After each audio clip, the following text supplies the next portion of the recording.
మీ సహకారం నా ప్రయత్నం, దీని ఫలితం.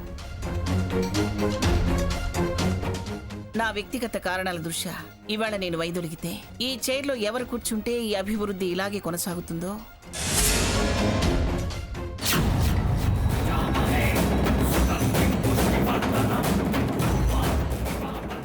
ఈ గ్రాఫ్ ఇలాగే మెయింటైన్ అవుతుందో బాగా ఆలోచించాను. మన సంస్థ పూర్వాపరాలు వివరించి సమర్థవంతమైన వ్యక్తి పేరు ప్రపోజ్ చేస్తాను.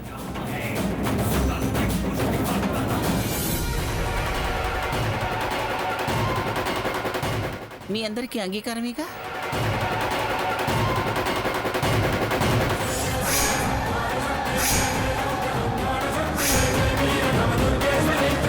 ముందు ప్రపోజ్ చేయొచ్చుగా. సంస్థ స్థితిగతులు వచ్చే వాళ్ళకు అవగాహన కావాలిగా, బాధ్యతలు తెలియాలి. అందుకే ఇదంతా. మీరు చెప్పండి మేడం. ఈ సంస్థ చిన్నది కాదు, ఈ చైరు ఆషామాషి కాదు. ఇంత సుదీర్ఘ వివరణ అవసరమా? చరిత్ర సుదీర్ఘమైంది. దీని వెనక 40 సంవత్సరాల కృషి ఉంది. అది బూడిద పాలు కాకూడదని నా తపన.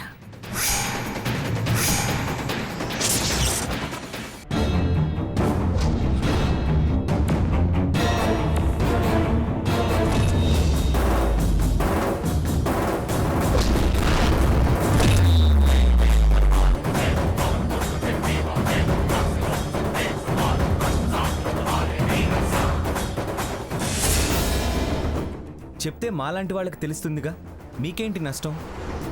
కాలయాపన ఎందుకు అని.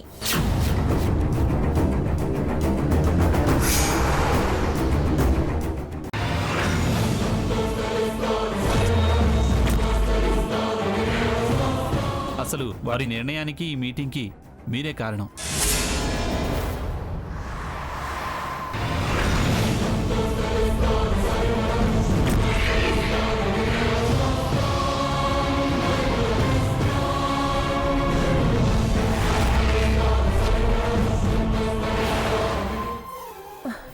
ఆగండి, వెళ్ళకూడదమ్మా. నేనెవరో తెలీదా? తెలుసమ్మా, కానీ పెద్దమ్మగారే డైరెక్టర్స్ని తప్ప ఎవరిని లోపలికి పంపొద్దన్నారమ్మా.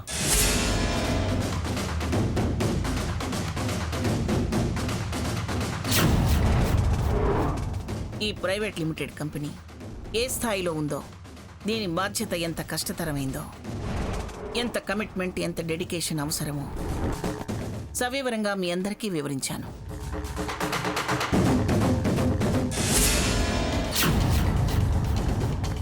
అందరికీ బాగా అర్థమైందనుకుంటాను. అర్థమైంది. మీరు ఎవరిని నెక్స్ట్ చైర్మన్గా ప్రపోజ్ చేయాలనుకుంటున్నారు? వస్తున్నా నెక్స్ట్ ఆ విషయానికే వస్తున్నాను.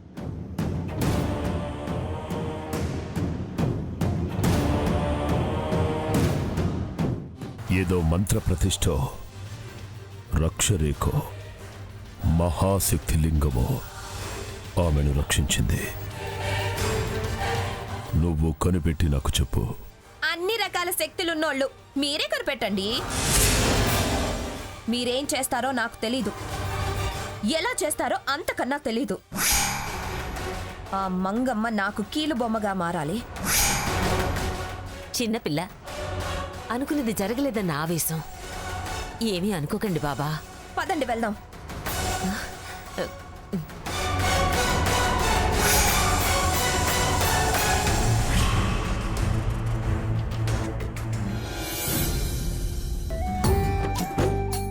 నమస్కారం అండి. నమస్తే. నమస్తే. Hello sir. నమస్కారం అండి. కూర్చోండి. కూర్చోండి. Thank you. నమస్తే అండి. నమస్తే అండి. Please welcome. రండి. నమస్తే సార్. రండి, కూర్చోండి. బాగున్నారా? కూర్చోండి, కూర్చోండి అమ్మా. రే రఘురా, తాతయ్య. నాన్నమ్మను పిలిచారా? అలాగే తాతయ్య. తాతయ్య ఒకసారి ఇలా రండి. అబచా బాబా నమ్ముకుంటే నన్ను నట్టేట్లో ముంచాడు. ఆ సీతని బయట కూడా ఎదగనివ్వద్దని పగపట్టి ప్రయత్నాలు చేస్తే అది ఏకంగా మా కంపెనీకే ఎగ్జిక్యూటివ్ చైర్మన్ అయి కూర్చుంది. ఎలా? ఇప్పుడు ఏం చేయాలి? ఆ భాగీరథి కూడా బిల్డప్ ఇస్తుంది, కానీ గట్టి అటాక్ ఇవ్వలేకపోతుంది.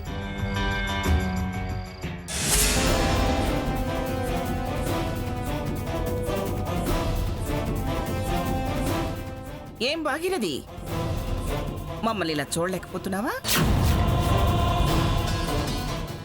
కళ్ళు చెట్లాడిపోతున్నాయా? కడుపులో మండుతుందా?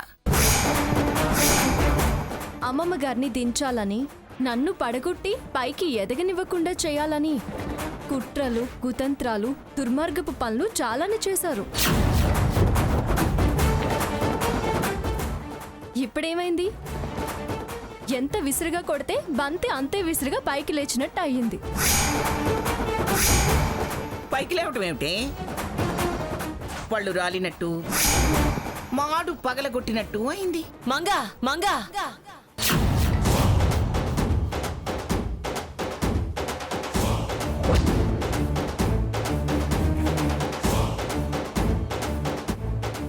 ఏమిటి భాగీరథి, నేనిక్కడుంటే అటు చూసరుస్తున్నావేమిటి? మతితో పాటు చూపు కూడా పోయిందా? అరుపు కాదు మంగా, అరేంజ్మెంట్స్ అదిరాయి, అందుకే పిలిచాను. ఓ శభాష్, ఉలిక్కి పడి సరిదిద్దుకుంటున్నావా? చచ్చా, నిజంగానే చాలా బాగుంది. చైర్మన్, ఎగ్జిక్యూటివ్ చైర్మన్, ఈ 2 కుర్చీలే హైలైట్.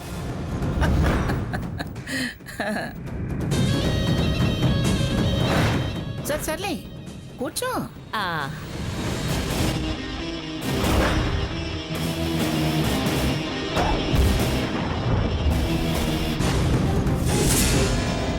ఏంటి, భాగీరథి లోపలికెళ్ళిందంటే ఏదో కిరెక్కించి గొడవ చేయాలనే ప్లాన్ ఏదైనా చేస్తున్నారేమో. అమ్మమ్మ గారు, ఎలాగో అలాగా ఈ పార్టీ ప్రశాంతంగా జరిగిపోయేలా చూడండి. అలాగే. ఏమిటి చీకట్లో కూర్చొని నీ బతుకు నువ్వే చీకటి పాలు చేసుకుంటున్నావా ఇప్పుడు వెలుగుంది కనుకనా కొత్తగా చీకటి పాలు చేసుకోవడానికి? అని నువ్వనుకుంటే సరిపోతుందా? నువ్విలా జీవితకాలం చీకట్లోనే ఉండిపోతావు. మీ అక్క చక్కగా అన్ని స్థానాలు ఆక్రమించి పెత్తనం చెలాయిస్తూ చక్రం తిప్పుతుంది. ఆల్రెడీ ఆక్రమించేసిందిగా. హ్, అది శాశ్వతం కాదు. మనం ప్రయత్నం ఆపకుండా శ్రమ పడితే కిందకు పడదోయొచ్చు. లక్ష్యం గుర్తుంచుకుంటే సాధ్యం కానిదంటూ ఏదీ ఉండదు. హ, క్రిస్టల్ బాబా చెప్పినట్టు సీతని తరిమేసే ప్రయత్నం చెయ్యాలి కానీ నువ్వు భయపడి దాక్కుంటే ఎలా? సాకేత్, ఏదిరా స్వర్ణిది? లోపల రెడీ అవుతుంది అత్తయ్య. ఇంకా రెడీ అవటం ఏంటి అందరు ఇక్కడికి వచ్చిన తర్వాత? నువ్వు పంతంగలదానివి, పగా ప్రతీకారాలు ఉన్నదానివి అనుకున్నానే గాని ఇంత పిరికిదానివి అనుకోలేదు. పద వెళ్దాం. నేను వస్తాను, మీరు వెళ్ళండి. త్వరగా రా.